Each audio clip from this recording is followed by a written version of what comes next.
Yan,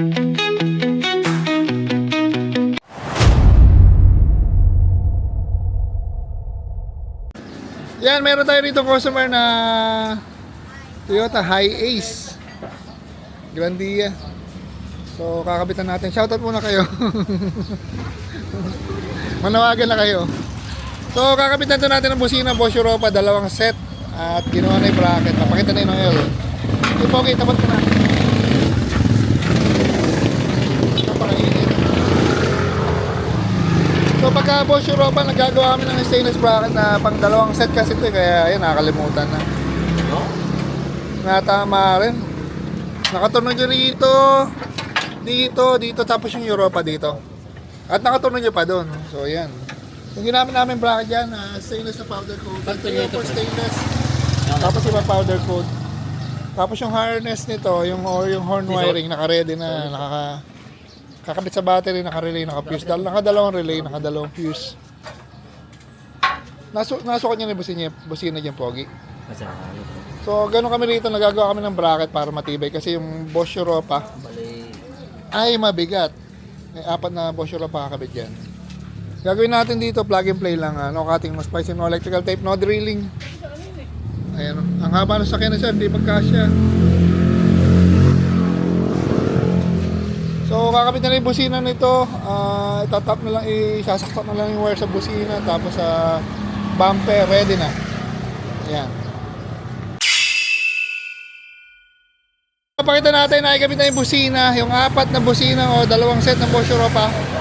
Tapos sinukat lang natin yung bumper kung may magiging problema ba pag kinabit yung bumper. So ito siya pag nakakabit yung bumper. Ayan o.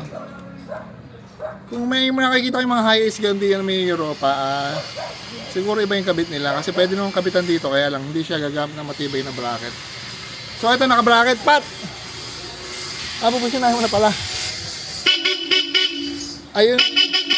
Yung busina, kay Sir yan, dati niyang busina. Tatanggal pa yung bumper niya, hindi na. Bakit? May tatanggal pa pala. Pakita na, tatanggalin talaga yung bumper. So, pakita natin, ito yung bracket, naka-install na. Ito nga, nakatunog yung rito. Ito. Tatlo lang ba, Pat? 4, pa siya ibabaw. Ito isa.